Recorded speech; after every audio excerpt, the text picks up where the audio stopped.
Кыргыз тоолорунун койнунда, ала тоонун аскаларында улуу баатырдыктын изи калган. Бул эл намысынын баарынан бийик койгон Курманбек Баатырдын баяны. Баары Тейтбек хандын зарыгып өткөн уулу төрөлгөндө башталган. Жаш Курманбек жаштайынан эле өзгөчө баатырдыгы, коруштугу менен айырмаланып, тел тоору тулпары менен бирге тоодон тоого учуп, Кыргыздын келечектеги тириги болорун көрсөткөн. Анын алгачкы эрдиктери эл оозуна алынып, баатырдык сапары ошентип башталган эле. Курманбек бой тартып, ата-бабанын намысын коргой турган убакыт келди. Тел тоору тулпарын ойнотуп, асмандагы шумкардай ок чаңылып, жаш баатыр майдан талаасына аттанды. Анын көзүндө от, жүрөгүндө мекенге болгон чексиз сүйүү. Мына согуштун кайнаган борбору, кылычтардын каклышын учкун чачырап, жер титирейт.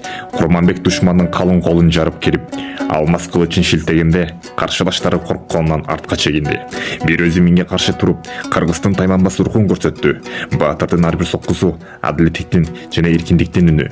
Жеңиш жана салтанат. Душман жеңилди. Майдан талаасында Курманбектин жеңиш туусу бийик желбиреди. Ал эл жерин калкан жакты коргоп, баскынчыларды сүрүп чыкты. Эл ичинде майрам, Курманбек келди деген сүйүнчү кабар тоолорду жаңыртты. Бул жеңиштин башталышы гана. Баатырдыктын такы кылымдарга өтүп жоголбойт. Кыргыз жери өзүнүн чыныгы уулун Курманбек Баатырды тусуп алды. Бирок Баатырдын жүрөгү бир гана согуш деп соккон жок.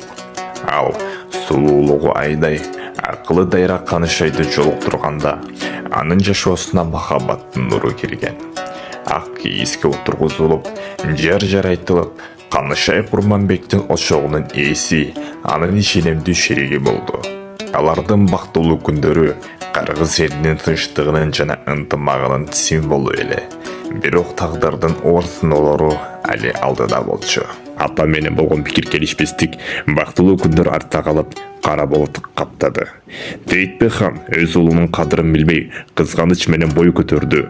Ата менен баланын ортосунда муздактуу болоорну Курманбек атасынын колдоосунан ачырады.